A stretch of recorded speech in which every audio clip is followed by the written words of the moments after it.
Welcome, everybody. Hello. Welcome, guys. We are very excited to be here with you for the first Black Hills Leadership Luncheon of the year. My name is Nicole Hedrick, and on behalf of the Black Hills Leadership Board, I would like to thank you all again for being here. All of our luncheons are special to us, but today is extra special because we haven't hosted a traditional luncheon face-to-face for over a year. We're thrilled to be here with you today. And with that, I would ask that all of the Black Hills Leadership Board members stand to be recognized.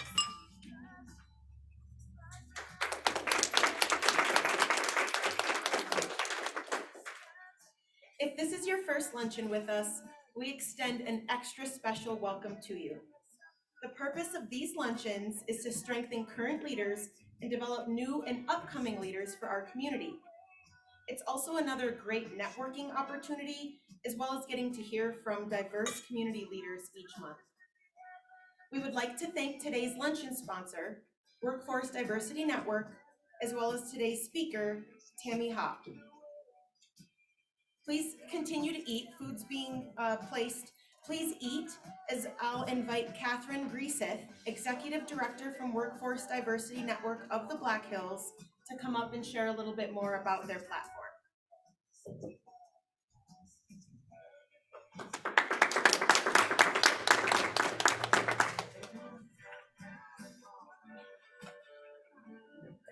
Thank you.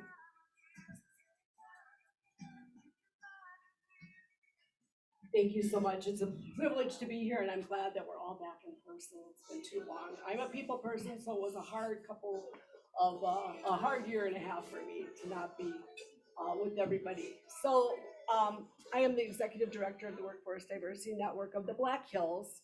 What we do is educate businesses on hiring and retaining people that are or become disabled. So when I talk about disabilities, what's the first thing that comes to mind? Physical disabilities.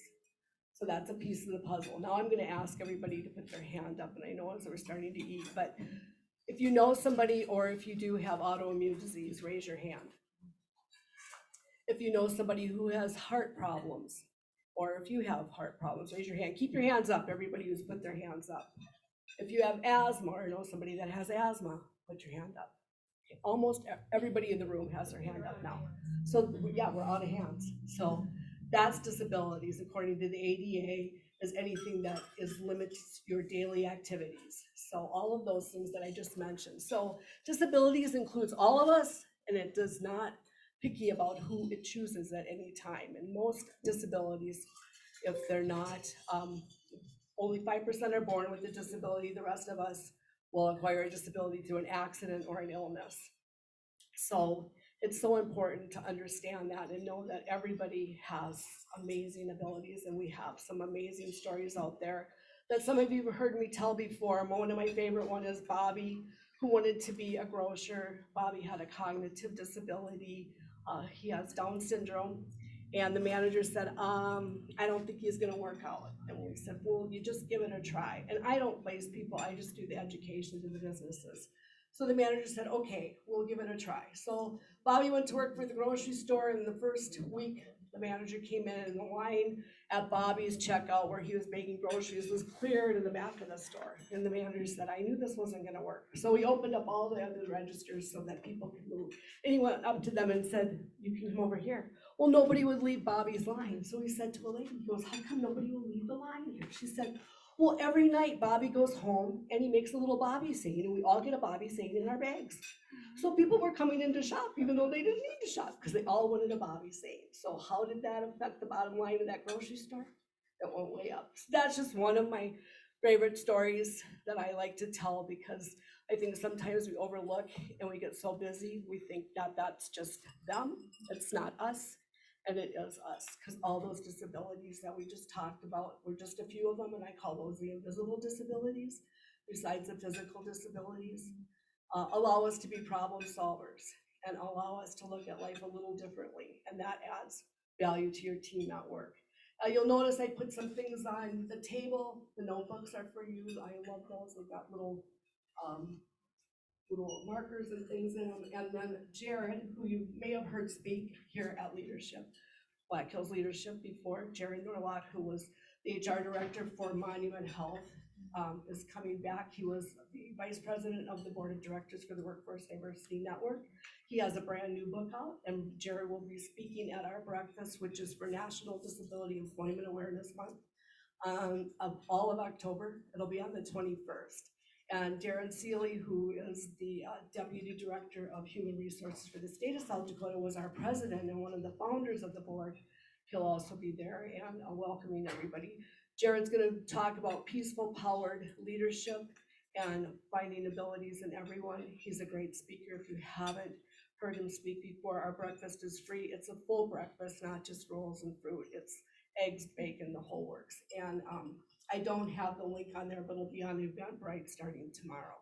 So you can look for that. We'd love to have you come join us. And we're gonna recognize some businesses that have hired and gone above and beyond to make sure people reach their full potential. So I'm excited to hear our speaker today. I haven't gotten to meet Tamie in person. I think we've spoken on the phone a couple of times, but we haven't ever met. So I'm excited to hear her speak today. And I thank everybody for coming, and it's so good to see everybody again. Thank you so much. Yeah, it'll be on Eventbrite, so just go on Eventbrite, and it is free though, so we'd love to have you join us and hear some of these great stories that are out there. So yeah, it'll be on Eventbrite, I believe, starting tomorrow, so just look for that, and it's the free National Disability Awareness Month breakfast. Thank you. Thank you, Catherine. Please continue to enjoy lunch and network for about another 10 minutes or so, and then we'll hear from Tamie. If you haven't already done so, please make sure to drop your business card in the basket on the table up front for a drawing for a free luncheon and Tamie's book recommendation, Humble Leadership, The Power of Relationships, Openness, and Trust by Edgar H. Sheen and Peter H. Sheen.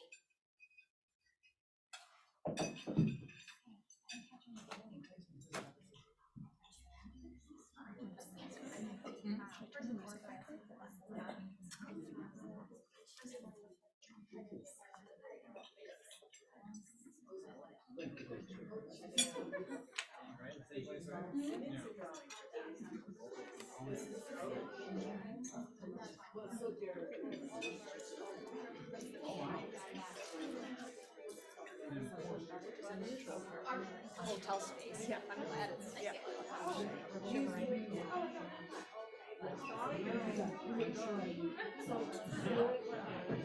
I already did. Jackie's like coffee. So I have heard anybody else.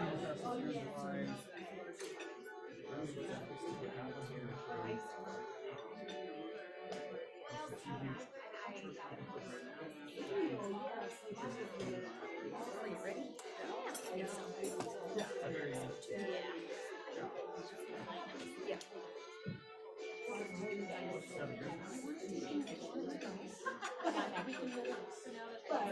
I already asked you for them, so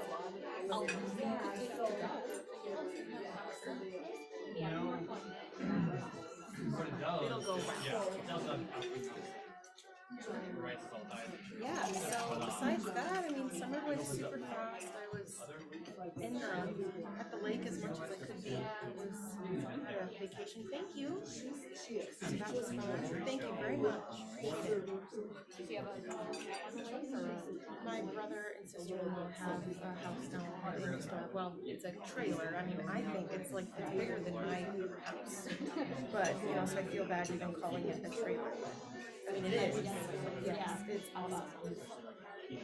Yes, so that's nice, and they are great about extending, you know, time down there to me, so take advantage of that.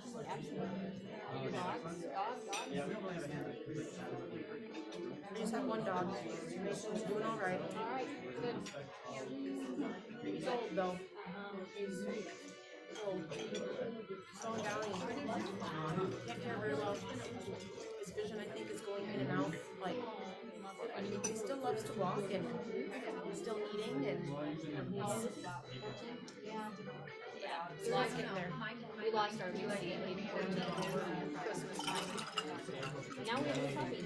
Oh, so you're busy. Yes. Yeah, but I also have 23-year-olds who still live at home and there is 60s there in Hopp. And we really did time it for this year in particular to be kind of with the training over the summer before we go back to school. Yeah. Yeah. That's nice. Yeah. What's the puppy's name?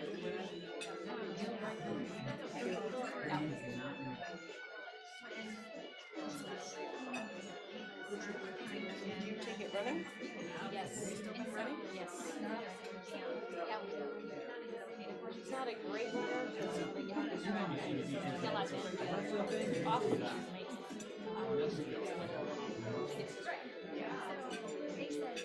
Yeah. I don't know. We're still about it.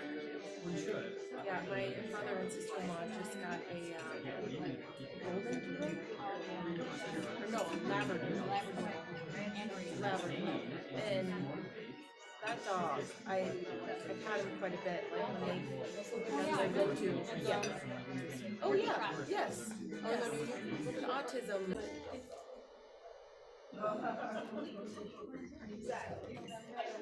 Oh my god, that's what I was wondering about that. So my year was 11, 11, 11. And I was not risky like you to do it. You had more guts than me. Yeah. Nope, it's on that day. So, that's kind of genius.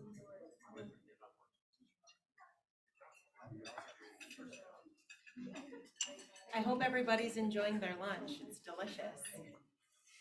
Before we hear directly from Tamie, I wanted to share a little bit about her background. Tamie Hopp has served nonprofit causes for nearly 30 years, and she is a self-described servant leader, always striving to lead with heart and without ego. She sees true leadership as an opportunity to help others recognize their own potential. And as a previous colleague and now friend of Tamie's, I can say with 100% certainty that all of this is true. Tamie has a special knack for making connections, and her pure kindness and open mind help her to see others in ways they may not see themselves. She encourages people to be better by leading through her example. Tamie's career began at VOR, a national nonprofit organization for individuals with intellectual and developmental disabilities and their families, where she served nearly 20 years in various capacities, including as the organization's Director of Government Affairs and Advocacy. From 2015 to 2019, she served as the Director of Alumni and Foundation Services for National American University, managing the school's scholarship programs and developing services for students approaching graduation and alumni. In 2019, Tamie joined the Black Hills Works Foundation, an organization supporting more than 600 people with disabilities in the Rapid City area, as the Director of Philanthropy. In this role, she enjoys enriching lives by working with a team to create awareness and development resources through meaningful connections and communication. Tamie has a law degree from Texas Tech University School of Law and a bachelor's degree from the University of Wisconsin at Oshkosh. In 2019, she was recognized as a UWO Distinguished Alumni for dedicating her career to nonprofit causes. Tamie is also an active volunteer. She was recently appointed to the Mayor's Committee for People with Disabilities, has served on the Interschool Parent Council for Rapid City area schools for more than 14 years, volunteers when she can at Feeding South Dakota's mobile distribution sites, and has served on Elevate's Workforce Development Committee. She lives in Black Hawk with her husband of 27 years, Ron, and their 2 children, Josh and Sierra. Please help me welcoming Tamie Hopp.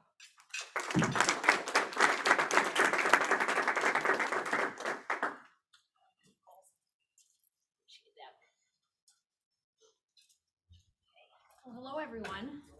Do I need to use a microphone for that, do you think? Can everyone hear me?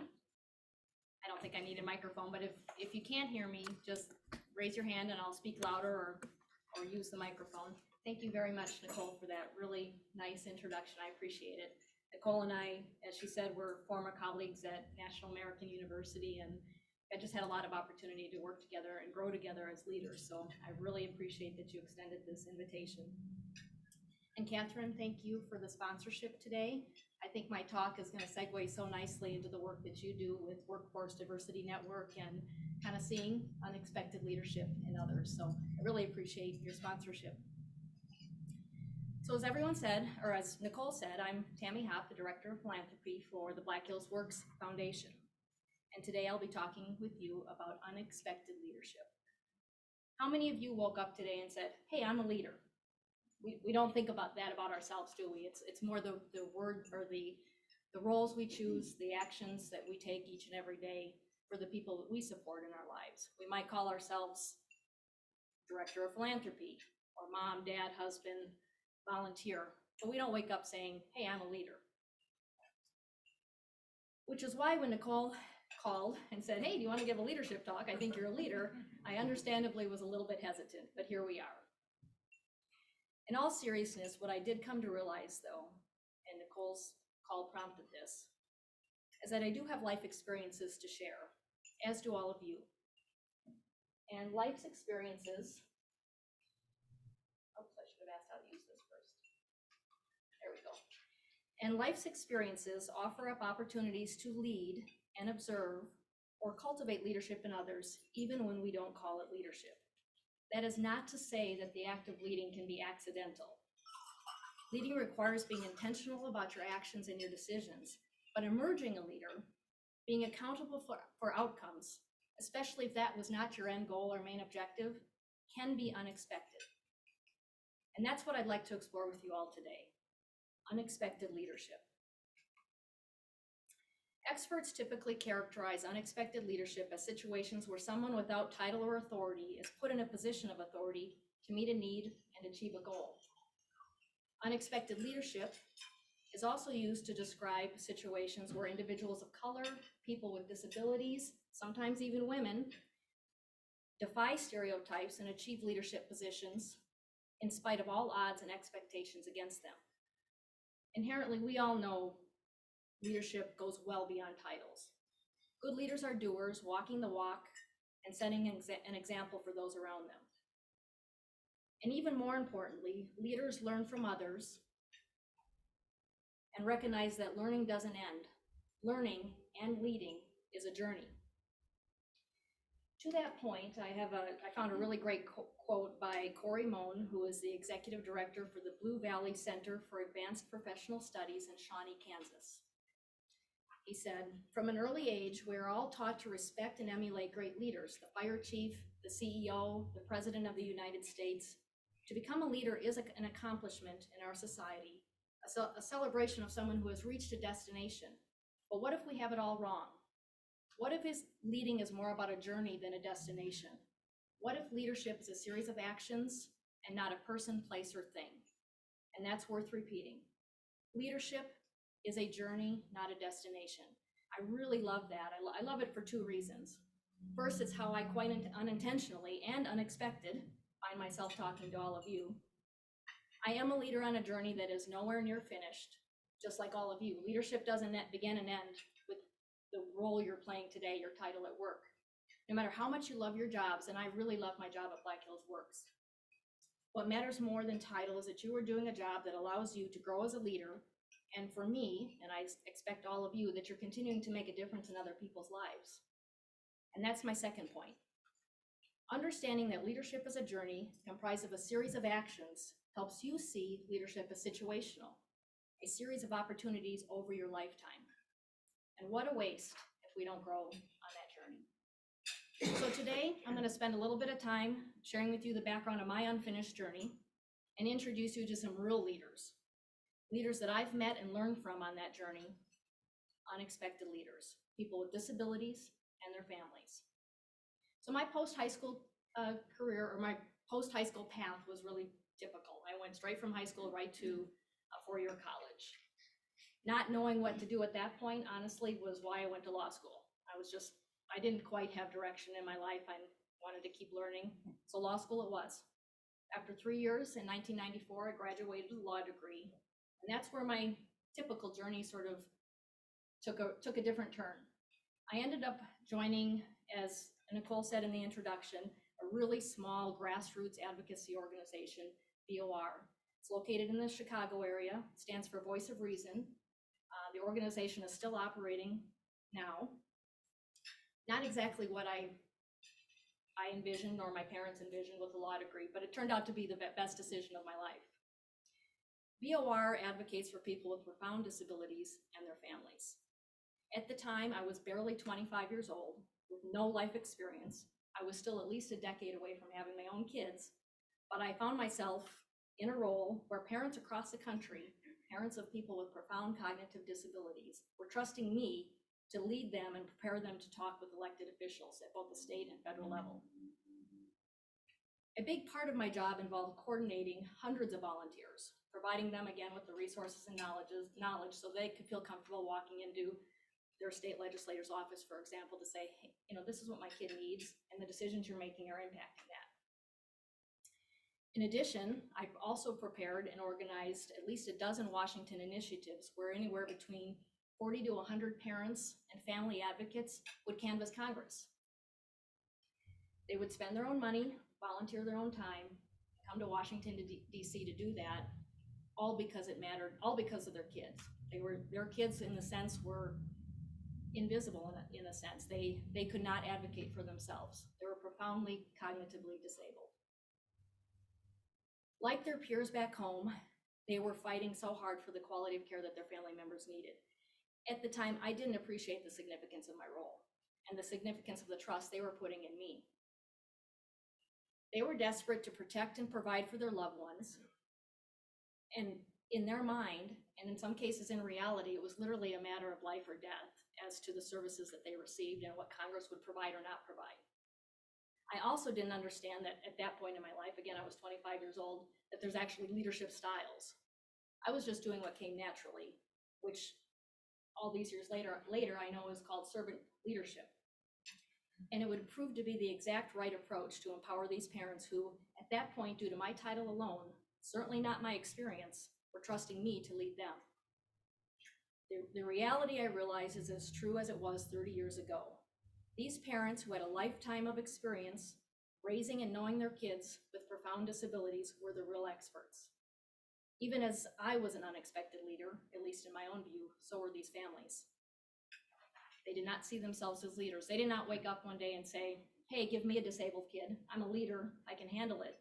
They were just doing what any of us as moms and dads would do, the best they could to advocate for their loved ones. I'd like to introduce you to a couple of these parents just to kind of put a face on these unexpected leaders. This is Ann Knighton, and not a great picture of me, but that's okay. This is about Ann, not me. Ann today is age 80. So at this point, and when our lives intersected and she's become a dear friend, still is a dear friend, she was well past retired as a school teacher. She continues to travel, even to this day, to Washington, D.C. every year for her daughter, Erica. She is somebody who has to scrape and earn she continues to work too, by the way. She's employed so that she can make these trips. And she does it for Erica. Ann came to the heartbreaking decision many years ago when Erica was very young that given her profound disabilities, Ann could not provide the care that Erica needed. I mean, what a hard decision. Can you imagine for a mom to make? It took many years for her to realize that to leave her daughter in someone else's care was an act of love. She's not a woman of great means. She scrapes, she gets there every year, and yet she didn't see herself as a leader. I certainly did. I was able to look past titles to see the unexpected leadership in Ann and her peers.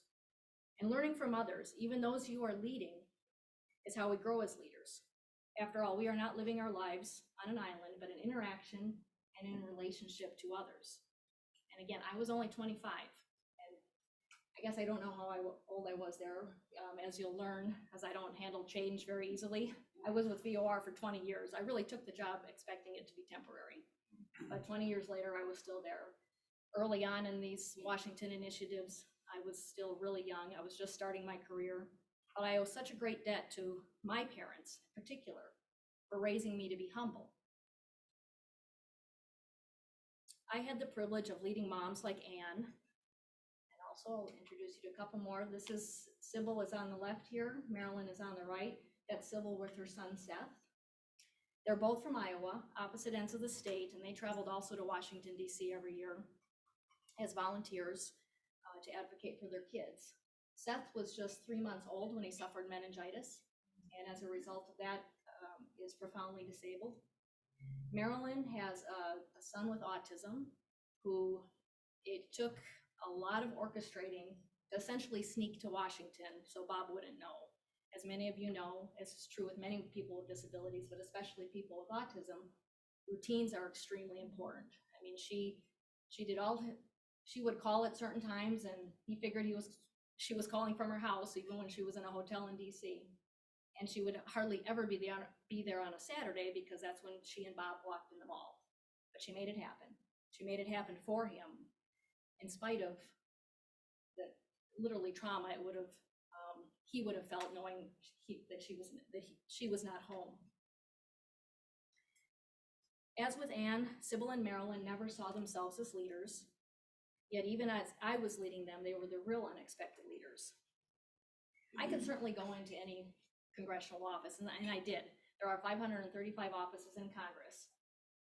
Anywhere between 30 and 100 volunteers on the Hill. We obviously had to share the workload. So I went into countless offices. I never gave as good a presentation as these moms and dads. They just had the perfect balance of emotion, facts. I armed them with the facts. They're the only ones that could really bring the emotion that made a huge difference. Unquestionably, they were leaders in that moment. As I said, I didn't know that at the time what I was exhibiting was servant leadership, but it was perfect. It's exactly what came naturally to me, and it's exactly what empowered these families. And I'd like to thank my mom and dad for that. My mom worked part-time while raising us, and my dad was a mailman and a part-time 20 years in the National Guard. He actually achieved lieutenant colonel, but he's a lieutenant colonel that never felt comfortable being saluted.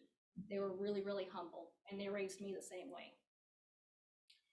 Without question, their humble approach towards life and humanity instilled in me an appreciation for helping others, to not be preoccupied by titles and power, and to define success in terms of happiness, which for me means helping others succeed. Oops. Well, oh, that's right. Sorry, I was in the right place. Servant leadership. Daniel Cable, author of Alive at Work, has said to be a servant leader, you have to have the humility, courage, and insight to admit that you can benefit from the expertise of others who have less power than you. I rarely see myself, and I rarely am, the smartest person in the room. Even today, I feel most successful, as Nicole said in her introduction, connecting people, whether it be donors, volunteers, experts, coworkers, with a need, all to a mutual gain. Getting people together who have the right skill set to solve a problem is the best way, in my view, to be a leader and to empower others to lead. So much more gratifying than getting credit. Over time, Sybil, Anne, and Marilyn, and other moms and dads made me a better leader. And this humility is that this took humility, which in servant leadership is key. Ed Shine, and this is the book that I've recommended for you, one of several books, but this is the one that kind of provided direction for this talk today. He defined humble leadership as a way of being a leader that does not rely on transactional power, but on the relational power that comes from trust, openness, and collaboration. It sounds a lot like servant leadership, and without question, the two are related. Servant and humble leadership are very closely related. Humble leadership I see as a virtue, a key virtue of servant leadership. And I'm proud to say, just to kind of wrap up my introductions of those three moms who were so influential in my life, they eventually found their stride as leaders. They eventually, all three served on the board of the VOR, National VOR Board of Directors, and at different points in history also served as its president, not to mention leadership roles at the state level. So they found the leadership in them. It took some time, but I knew it was there. Like me, other professionals working with families of people with disabilities were not surprised that they found their stride. and that leaders like us have a lot to learn from them.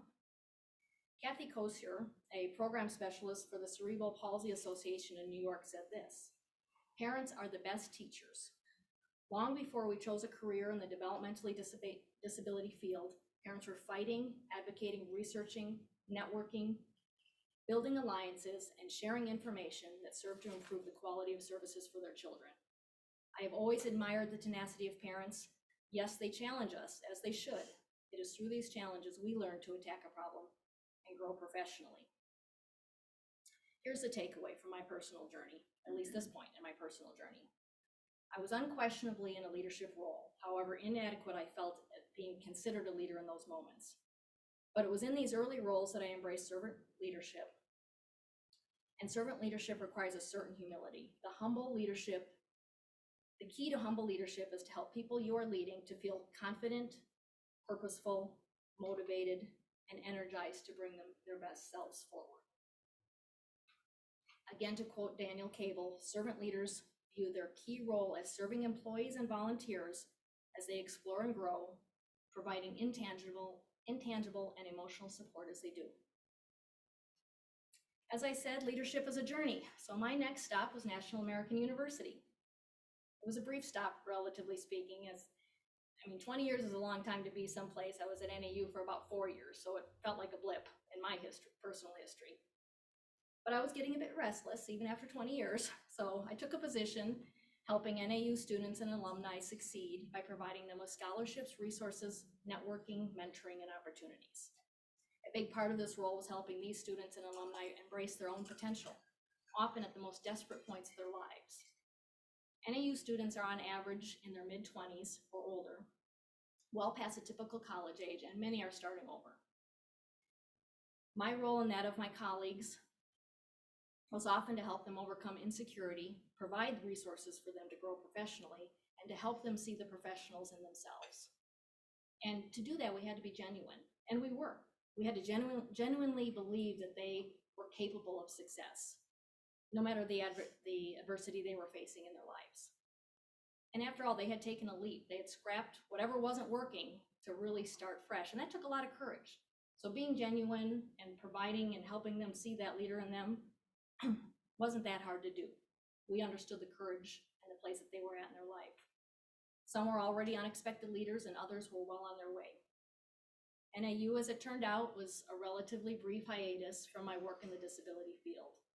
In 2019, an opportunity came my way to join the Black Hills Works Foundation team. As many of you know, Black Hills Works supports over 600 people with disabilities in our community. But unlike VOR, where I was primarily working and supporting families and parents of people with disabilities, at Black Hills Works, it's been a great joy to actually be working directly with people with disabilities and seeing the leadership in them. And if you remember earlier how I defined unexpected leadership, there are often people in our society burdened by stereotypes. So they are often prevented from achieving leadership status or denied opportunities. Yet when they do, and even when they do, it's unexpected. Although perceptions are improving, there is still the general perception that people with disabilities will not be as productive or capable of contributing to an organization as a typical worker or a volunteer, and certainly not leadership material. In my brief, way too brief time, I hope to help you shift that expectation about the contributions that people with disabilities can bring to your workplace or your cause in the form of true leadership, as unexpected as it might be. I'd like to quote Kathy Kosier again. I had mentioned her earlier. She's with the United Cerebral Palsy Association in New York.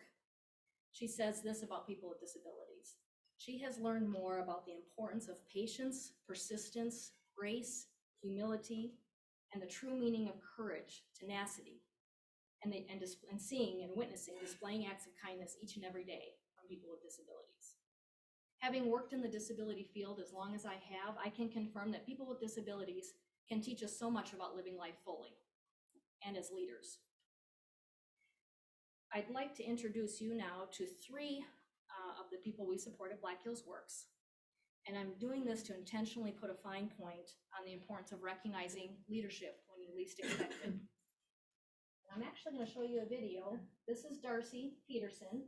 She was a recipient of our 2020 Outstanding Achievement Award. Every year, Black Hills Works honors four outstanding people with really what is their Lifetime Achievement Award, honoring the growth that they've made both professionally and personally, and just the adversity they've overcome to be the people they are today. And they're still on their journey. Darcy's hasn't stopped being amazing.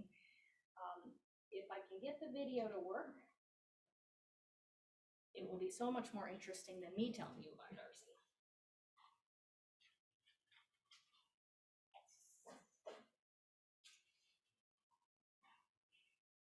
Videos are always risky, so.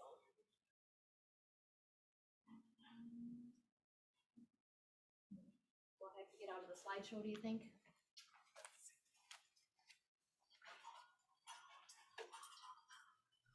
Okay, so it's going.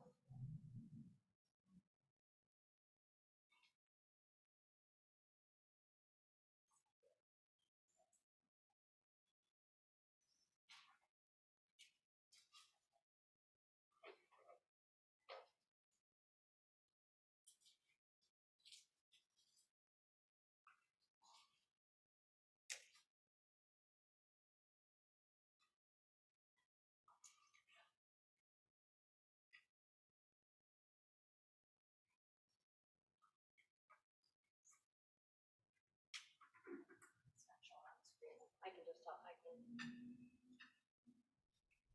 But I have IT help here, because this video's, well, I've got 3 videos.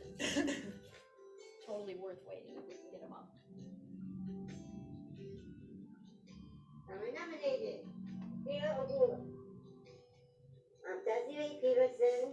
I'm 41 years old. I have Down syndrome.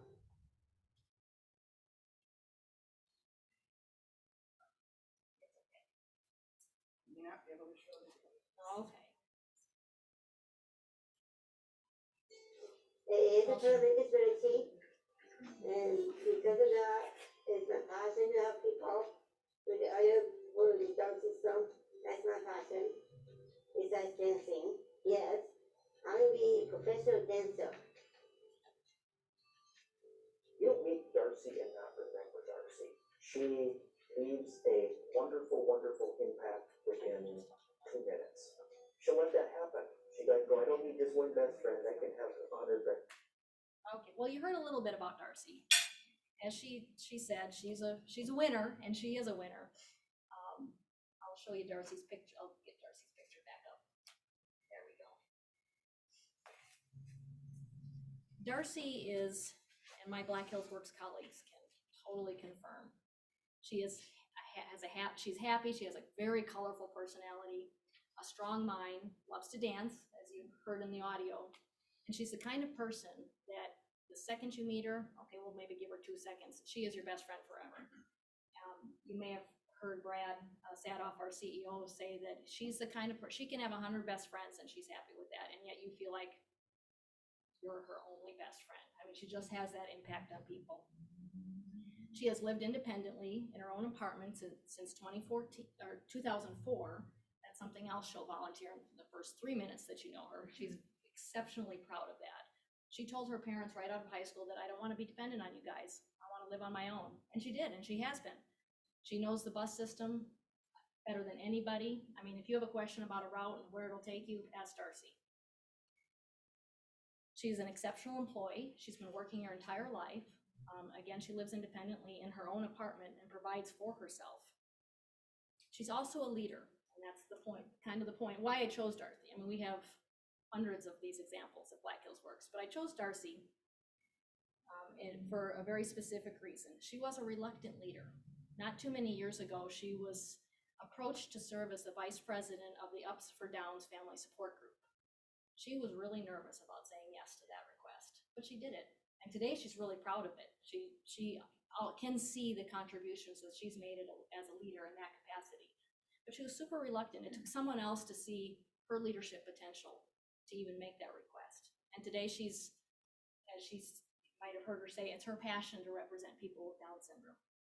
She has even traveled to Washington, D.C. and Denver to advocate for people with Down syndrome. She's active in her church. I believe holds leadership positions there as well. I think for Darcy, a big part of, honestly, not only did she feel insecure about being able to contribute to leadership discussions, but I think the title kind of freaked her out. I mean, vice president, seems like you're accountable for a lot, but she's owning it. She is doing really great. The last few years have been especially transformational for Darcy. Through her own self-determination, she's also decided to make healthier choices by being more active and eating healthier. She's learning how to cook more healthy, and part of her motivation is to be a better employee. She has more energy on the job now that she's always been a great employee. She's an even better employee now thanks to those smart choices that she's making for herself. I really wish you could have seen Darcy's video, because I mean, you can just, her enthusiasm for life is contagious. So, and she was an unexpected leader for sure. The next person I'd like to introduce you to,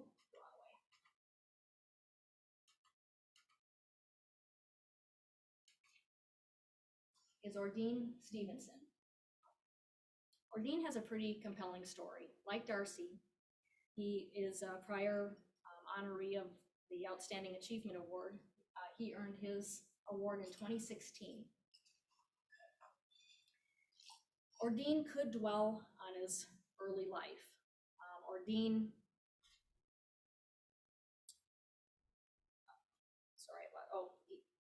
was, let me just say this, when he was very young, I think at age 2, he was placed in a developmental center. Ordine is 74 years old right now, so this was back when parents were really discouraged from providing support, even if they could, to their loved ones. So from age 2 to about age 27, Ordine was in the Redfield Developmental Center.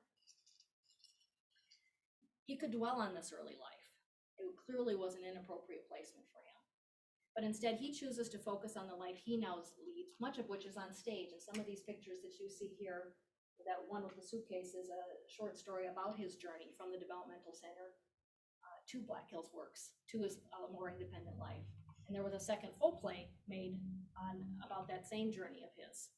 He is truly a testament to what is possible when people have the right services and supports and are trusted to lead, and what we can learn from this unexpected leadership. He's now retired, but he had spent many years working at Ellsworth Air Force Base and at local hotels.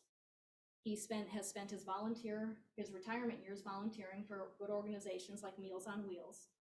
He's a good neighbor, a valued friend, and he has a talent for remembering dates. He has a real knack. If you tell him his birthday or your anniversary, he'll remember it and you can expect a call. I mean, it's really, he's got a calendar in his head, is what he says in the video. He thanks God for having a calendar in his head. And he's overcome significant hardships early in his life.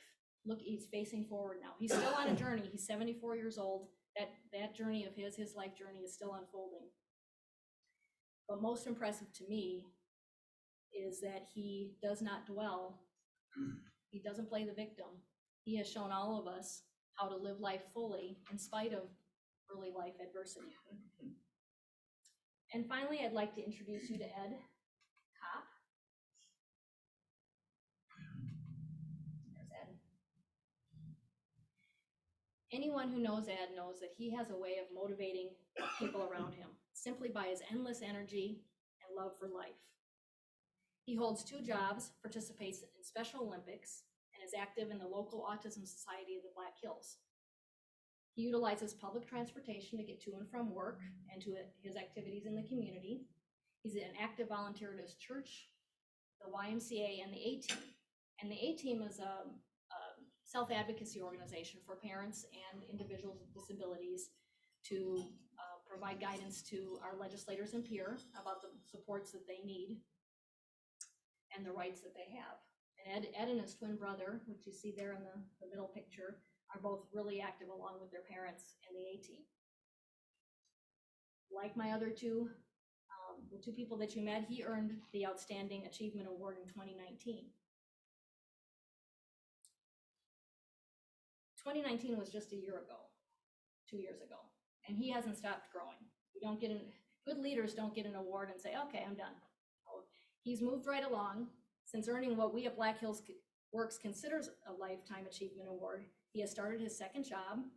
He helped plan the Autism Society's annual Uniquely You 5K and served as the honorary spokesperson for that race. And he created a video to encourage others to both raise awareness about the abilities of people with autism, but also to encourage people to run in that race. That was a video I was hoping to show you. But there's one final accomplishment that I'd like to share, because this is where Ed and my life intersect. In 2019, Ed shared a goal with his staff that he'd like to run a half marathon. They could have easily said, Ed, why don't you stick to your 5Ks? Why don't you stick to running around the neighborhood? Because he runs nearly every day. It would have been a perfectly reasonable response, but one that would have overlooked his potential and denied him this opportunity for personal accomplishment. Then his staff approached me to help Ed accomplish this goal. I went through all the expected excuses. I'm not that experienced of a runner. What if he runs too fast? What if he runs too slow? I don't have time. There must be somebody better to help him with this. Kind of the same excuses I was thinking of before texting Nicole back, but here we are. In actuality, this was a perfect opportunity for me to see the potential in both of us. Ed's staff trusted his ability, so who was I to doubt? In other words, I got out of my own way. And since 2019, Ed and I have been running, since about July 2019, Ed and I run every week, once a week. Highlight of my week. I can't even, if I had said no to this opportunity, I mean, hindsight is 2020, but I am just so happy that I said yes to this opportunity to provide Ed that leadership. But Ed has become a dear friend. Again, it's a highlight to run with him every single week, and we ran that half marathon. We ran the Spearfish Half in 2020. It was virtual, which doesn't have quite the same buzz as a typical half, but he did it, and he didn't really care. He just knew he needed to cover that 13.1 miles distance, and he did it. Did it with flair. That's him and Spearfish Canyon right there, thumbs up. And he's hungry for more. At the end of this half marathon, he was, like any of us that have done half marathons, dead. But I said, hey, Ed, you want to do this again? He's like, it could happen. It could happen. So he was cool as a cucumber, and he's already talking about doing another half this weekend, because we just, frankly, the people around him didn't get our acts together quick enough. We are running a 10-miler where he has picked people to run with him at different mile points. We'll have a police department representative, a fire department, his old coach from high school, some of his support staff. So he's, again, pulling people into his universe and making leaders out of them. And nearly all of them said, oh, I'm not really a runner, but because you're asking me, Ed, I can't say no.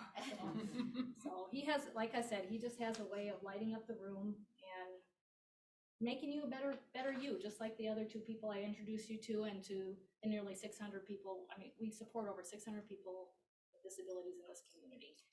They all, in one way or another, will have that effect on somebody in their world, and usually many people's in their world. And you see the leadership in these stories, and the unexpected leadership. We have to be paying attention. You won't read about the Darcys, Eds, or Deans, or their families in any books by Maxwell, Covey, Sinek, Townsend, or Shine, or other leadership experts that you read. These unexpected leaders are absolutely humble. They exhibit leadership qualities, but they don't lead to lead. That's not their objective. They're just being people. They're being their best self nearly every moment of every day. And they are leaders, period. So to wrap this up, that's a lot of words on a slide, I'm sorry. But the takeaways from today, at least in the context of leadership, as leaders ourselves, we must lead for the benefit of others. We must lead for the benefit of the followers, not the enrichment of us, the leaders. We need to seek out unexpected leaders, whether it's people in your organization, on your team, in your neighborhood, anywhere that you have the opportunity to bring the best of somebody else forward. And no matter your leadership style, helping others realize their own leadership potential makes you a better leader. And it will help, I promise. It will help with your business, your department, or your team. You'll be stronger and more successful. Humility is key. I probably said humble or humility 100 times in this presentation. In fact, when I read this to my husband, he's like, kind of tone down the humbleness, but I think it's, I think it's really important. I mean, it is the key virtue in being a servant leadership, and in my view, a good leader. No matter your leadership style, you have to understand and accept the help of others who may be a better fit for that particular opportunity. And it takes courage. You've got the title, and if you're trusting somebody else, ultimately, you'll be accountable for whatever outcomes, but it's so worth the risk. And this next point I didn't dwell on, but I think it's worth dwelling on, because one of the things I do struggle with as a servant leader is being decisive at times, knowing when to pull that trigger and make that decision. And you can collaborate a situation to death and never get anything done. So you do have to have the presence of mind to say, okay, we've talked about this enough, taken all this in, here's what we're deciding, or even to understand that there are some decisions that it's just not worth collaborating over. If it's a simple decision with a low cost risk calculation, just make the decision. You can always, if it's a decision you can easily correct inexpensively, do that. That takes great leadership too. And finally, leadership is a journey, not a destination. So thank you very, very much for letting me spend this time with you, which is just one stop on our collective leadership journey.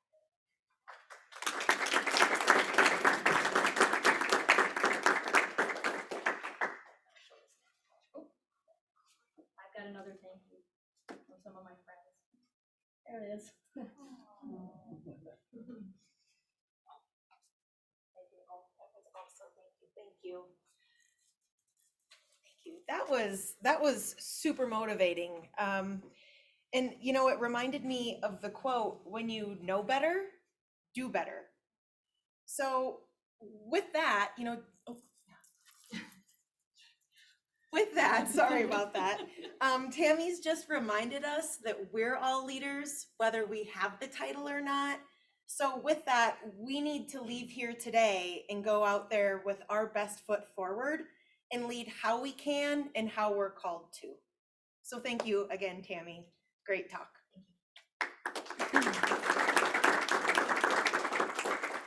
We will now draw for free luncheon and book recommendations. So I'll let Tamie do. Which one are we drawing first? What's that? Book or the luncheon first? Oh, both of them. So let's do the book. We're doing the book first. Book first. Oh. Richie Nordstrom.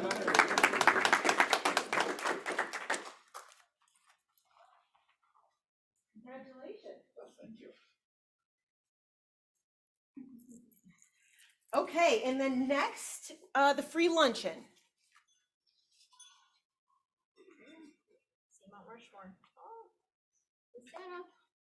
Diana Nielsen, Sanoff. Did I say that right? Close enough. Hope I didn't screw it up too badly. Congratulations, guys. Thank you all again for attending today. It was great to be with you. And we again thank Workforce Diversity Network as our sponsor for this luncheon, and Tamie Hopp, of course, for her wonderful talk. We appreciate any feedback that you have, so feel free to stop us on your way out today, or you can reach out through Facebook, of course. And a plug here, we'd love it if you'd follow us on the socials as well. We have Facebook and LinkedIn, right? Yes. So next month's luncheon will be sponsored by Pioneer Bank and Trust, and that's on Wednesday, October 20th.